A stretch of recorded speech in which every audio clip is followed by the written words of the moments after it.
This week we're going to try to make a headboard for my oldest son, inspired by Star Wars. Do or do not.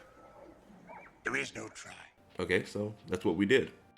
Now let's get into how this was made, and a bonus project as well.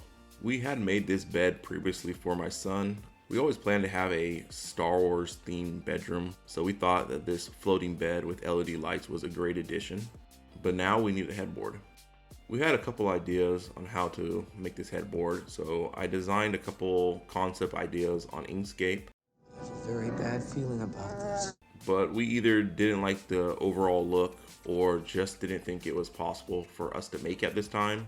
So we went ahead and landed on some Death Star panels as the headboard with some LED lights. Once we settled on the look, we went ahead and set up a cut file for our Onefinity CNC. We're going to be using some OSB for this project. We have a bunch of OSB boards around our shop right now as we made some garage shelves previously. Added bonus, I didn't have to go to the store. Once the panels were cut out, we could give everything a slight round over.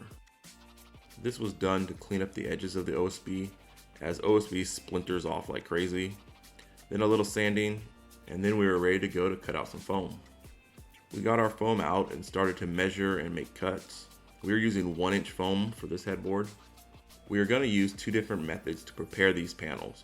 One, the way the wife wants to do it, which I guess we'll have to call the dark side, which is cutting out all of the foam before using spray adhesive to glue it to the OSB. Then I guess by default, I'm going to have to call my way the Jedi way. My thought is it would be easier to cut out all the holes once the foam was already glued to the OSB. Once the OSB and the foam are attached, the wife added batting to the panels, and then next, it was time for fabric. I felt a great disturbance in the Force, as if millions of voices suddenly cried out in terror. And this is when things didn't go as planned. Believe it or not, we kind of knew that this might be impossible to do, and it definitely was not going to happen, Captain. With the size of the headboard that we're making, the light area of the panels were just not wide enough to wrap the fabric around with the foam. And without a bunch of sewing that my wife said she was not going to attempt to do further, this project was dead. So I guess in the end, Disney won. Let the past die. Kill it if you have to.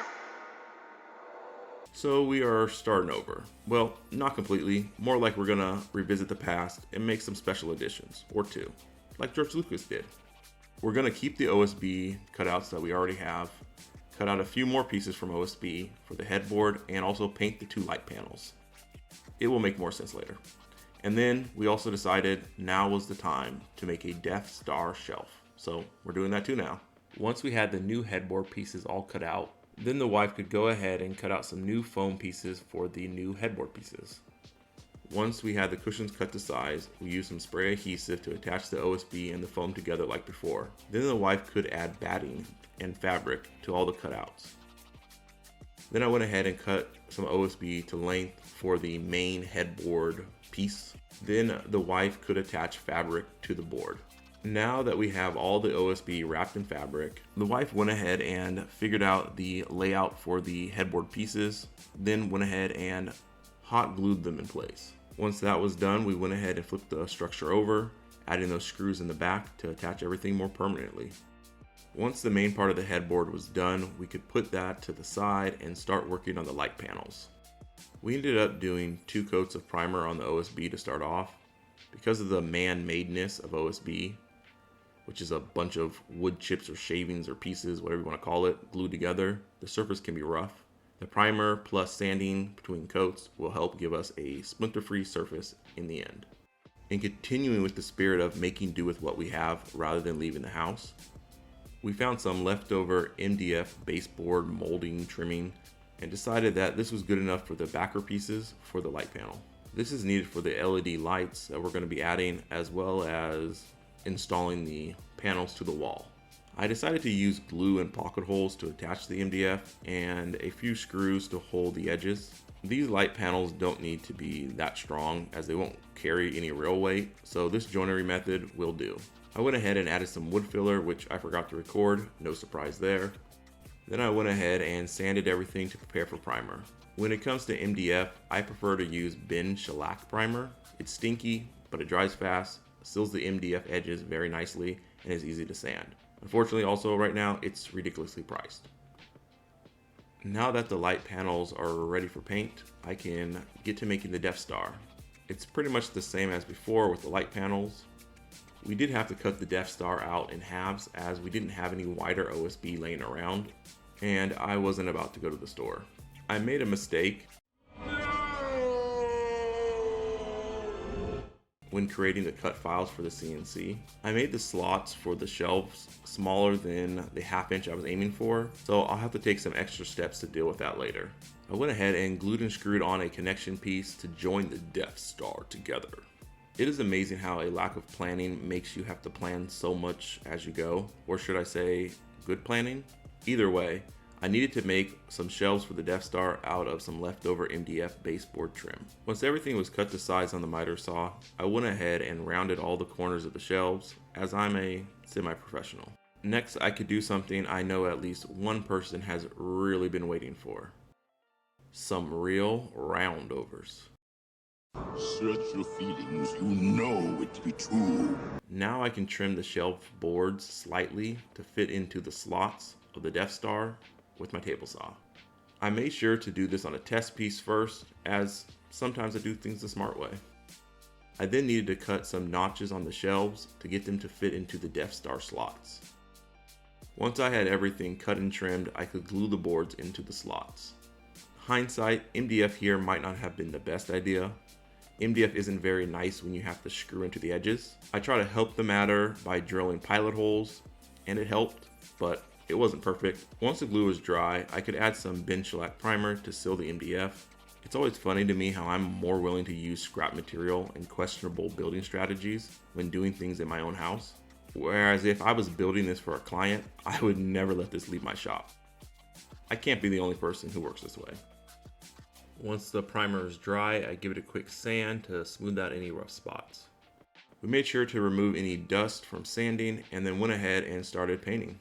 Thankfully, we already had some gray enough paint from when we were renovating our house back in Oregon, so I didn't have to go anywhere. 2 coats of paint later and we're done painting. Now that the paint's dry, we can go back to the light panels. Normally, or first, I was planning on using some plexiglass frosted to act as a diffuser for the LED lights, but then I saw a video from Trey where he used mylar sheets to act as the diffuser, link in the description, and guess what we already had? That's right, staples and mylar sheets, so another win for me. Now we have to figure out how we're going to attach these items to the wall. The easiest way I could think of was doing a French cleat, so that's what we went with. For the main headboard, we simply screwed the cleat to the back of the board and added some cutoffs to act as a spacer to help keep an even offset on the wall. For the light panels, I added wood glue and CA glue to attach the cleat, hit it with some activator to act as a clamp while the wood glue dried. We are definitely most likely probably going to need to get access to the LEDs from time to time, so using a French cleat is the best mounting solution here. Now we had to install the French cleats. Having a laser leveler helps a bunch, as it acts as a third hand while trying to figure out the location for the cleat. Also, we used magnets to locate the studs behind the walls. Once we had our location figured out, we could start attaching the main headboard cleat to the wall. Once we had the main headboard cleat attached, we could go ahead and figure out where the 2 light panel cleats needed to go. The headboard cleat and the light panel cleats weren't the same measurements, so it took a little bit to figure out how to get a flush look across all 3 pieces. Next, we needed to notch out an opening for the LED lights in the light panels, and then it was time to add those LED lights. We found the cheapest LEDs we could on Amazon. We needed like 50 feet, which was still probably overkill, so we went ahead and ordered 100 feet of LEDs. And you get what you pay for. This 100 feet of LEDs was more like 50 feet of LEDs as a result of the spacing between each LED. Now for the Death Star. We used a metal French cleat thing we bought a while back in Oregon. We made sure to add a spacer here as well to better balance the shelf on the wall. The Death Star was a lot easier to attach. We just needed to figure out a general location and then attach the second metal cleat to the wall using the leveler it came with. And we are now done with my son's room. for now. I really wasn't sold on the idea of using the OSB for the light panels. I was going to cut them out of MDF, but my wife said no, and I think it worked in the end. I think making the Death Star out of OSB was always a good idea, as it just makes it look kind of tattered and like they're still building it as it's half completed. So I like that fact. Me and my family love Star Wars. How much, you ask? If you saw our robot side table video, link on the screen, you would have learned my anniversary is May 4th. The wife picked that date as the only date that she would ever want to get married. So may the 4th be with you on whatever day you see this video.